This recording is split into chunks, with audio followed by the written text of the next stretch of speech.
Condom इस्तेमाल नहीं किया था ना आपने? प्रिया ने राहुल को गुस्से से घूरते हुए पूछा। नहीं, राहुल ने शांत स्वर में कहा। ध्यान ही नहीं रहा। ध्यान कैसे नहीं रहा? मैंने तो कहा था झूठ मत बोलो, सब प्लान करके किया तुमने। सही कहा ना? राहुल से अब और बर्दाश्त नहीं हुआ। उसने साफ कहा, हाँ, जानबूझकर किया, क्योंकि कंडोम के साथ मजा ही नहीं आता। प्रिया ने उसे बुरी तरह घोर लिया। राहुल और प्रिया की शादी महज एक पारिवारिक समझौता थी। मुंबई के दो प्रतिष्ठित व्यापारी परिवारों के अच्छे रिश्तों के कारण उन्होंने बच्चों की शादी तय कर दी थी। प्रिया को राहुल से कोई आकर्षण नहीं था। वो एक स्वतंत्र करियर थी जो अपनी जॉब और दोस्तों की दुनिया में खुश थी। लेकिन माता पिता के भावनात्मक दबाव और परिवार की इज्जत के नाम पर उसे यह शादी निभानी पड़ी। राहुल ने प्रिया के ठंडे व्यवहार से जल्दी समझ लिया था कि वो इस रिश्ते में मजबूरी से है। फिर भी शादी हो गई। सुहाग रात की रात, जब दोनों को मुंबई के उनके नए फ्लैट के बेडरूम में अकेला छोड़ दिया गया, राहुल ने बातचीत की कोशिश की। वो सोच रहा था कि अपनी हंसी मजाक और सच्चे दिल से प्रिया को मनाएगा, लेकिन प्रिया ने उसकी ओर मुंह तक नहीं किया। सुहाग रात के लिए फूलों से सजाए बेड को इग्नोर कर वो अपनी शादी वाली साड़ी में ही सो गई। राहुल के सारे सपने चूर चूर हो गए। उसने भी परेशान ना करने का फैसला किया और चुपचाप सो गया। अगले दिन सुबह उठे तो भी प्रिया ने उसे नज़रअंदाज किया। राहुल ने अपनी आईटी जॉब से छुट्टी ली थी तो वो भी घर पर ही था, लेकिन नई शादी का वो प्यार, वो मिठास सब गायब था।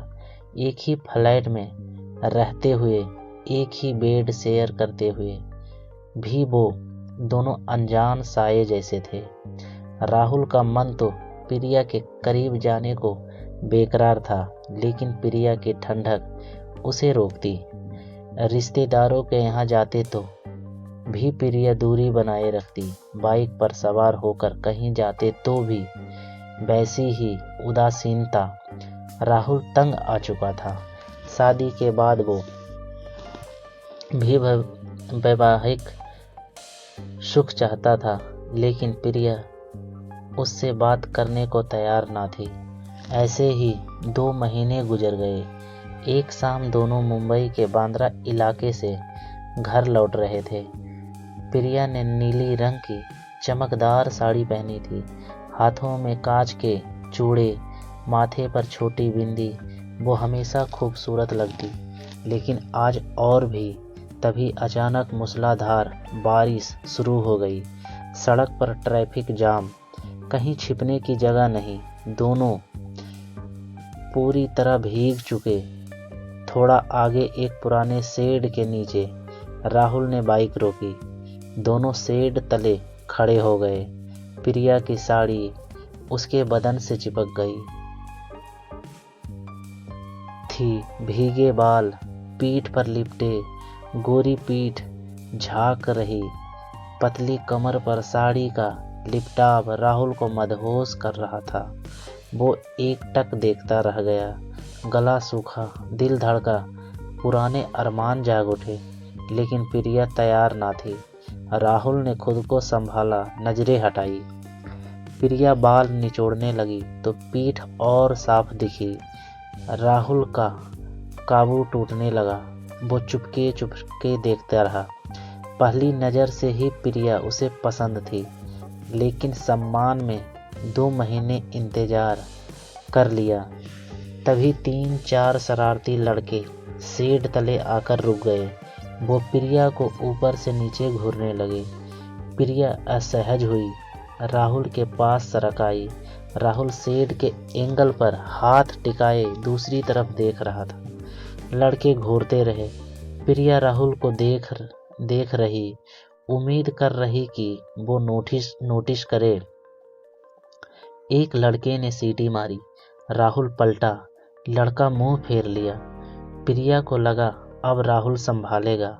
राहुल ने इशारा किया, इधर आओ। प्रिया उसके बिल्कुल पास खड़ी हो गई। एक लड़के ने छेड़ा, अरे भाई हमें भी मौका दो, भीगी साड़ी पकड़ने को तरस रहे हैं। राहुल की मुट्ठी भीज गई। प्रिया ने देखा हाथ पर नसें फूली, गर्दन पर भी। उसकी सफ़ेद शर्ट भीग कर चिपकी, चौड़े कंधे, मजबूत बाजू साफ दिखे। पहली बार प्रिया ने उसे गौर से देखा। वो स्मार्ट था, गुस्से में खतरनाक। दूसरा लड़का बोला, हमारी किस्मत कहाँ, पीछे से दबोच लूं? राहुल भड़क गया, कलाई का कड़ा निकाला, सबसे पीछे वाले के मुंह पर दे मारा। बाकी आए तो सबको पीटा। प्रिया घबरा गई, लेकिन सुरक्षित महसूस किया। राहुल के बार इतने तेज कि लड़के छू ना सके। हाथ लगाने की हिम्मत सोचा भी कैसे। चिल्लाते हुए एक को जमीन पर पटका। लड़के घुटनों पर, दीदी रोक लो, मार डालेंगे ये, आगे कभी नहीं करेंगे, अपनी बीबी को भी उल्टा नहीं बोलेंगे। प्रिया आगे आई, राहुल जी रुक जाइए प्लीज। उसने हाथ पकड़ा, राहुल रुक गया। सांसें तेज, लेकिन प्रिया के स्पर्श में शांत। कड़ा पहनकर बाइक पर बैठा। प्रिया पीछे। घर पहुँचे, माँ ने तौलिए दिए। दोनों कमरे में चले, कपड़े बदले। राहुल के हाथ लाल, चोटिल। प्रिया को बात करने का मन हुआ, चाय बनाकर लाई। राहुल ने चुपचाप ली। प्रिया खड़ी रही, लेकिन राहुल चुप। रात बेड पर प्रिया बोली, हाथ पर दवाई लगाइए। ठीक है। राहुल ने आंखें बंद की। आपने जो मेरे लिए किया, थैंक यू। क्या किया? गुस्सा उतारा बस। प्रिया हंसी, झूठ क्यों?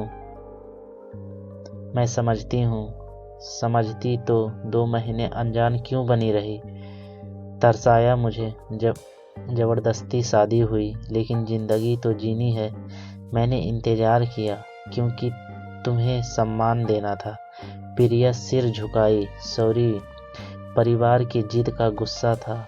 और रिश्ता निभाऊंगी, तरसने ना दूंगी। राहुल की आंखें चमकी, सच? हाँ, पास आऊं? प्रिया पलक झपकाई। राहुल करीब आया, हाथ चूमा। साड़ी में कमाल लगी आज, रोज लगती हो। कमर पकड़ी, होठों पर होठ रखे।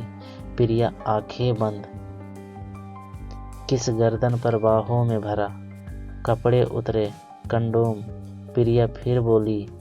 राहुल ने लाइट बंद की। रात भर प्यार किया। प्रिया का बदन दर्द करने लगा। सुबह राहुल पहले उठा। प्रिया सोई थकी हुई, माथे पर चूमा। ऑफिस चला। गुड मॉर्निंग, नाश्ता कर लेना। रिश्ता सुधरा, नज़दीकियाँ बढ़ी। प्रिया अभय से चिपकने लगी। बातें, मालिश। 1 महीने बाद उल्टियाँ, प्रेगनेंसी टेस्ट पॉजिटिव। शाम राहुल लौटा। प्रिया गुस्सैल। रात बेड पर दूरी। राहुल खींचा, क्या हुआ? कंडोम क्यों नहीं इस्तेमाल किया? जानबूझकर, प्रेग्नेंट हूँ मैं। राहुल खुशी से झूमा, वाह दुनिया बना दी। प्रिया रोई, तैयार नहीं, अभी नहीं। ठीक, दवाई ले लो, तुम्हारी मर्जी। अगले दिन डॉक्टर दवाइयाँ मिली। बाहर प्रिया की दोस्त बिपाशा मिली। बच्चा प्लान नहीं था, दवाइयाँ खाई। अब प्रॉब्लम, जल्दी कर लेते तो अच्छा होता। प्रिया सोच में घर आकर दवाई हाथ में, काफ़ी खा लूं, हम तुम तैयार ना हो।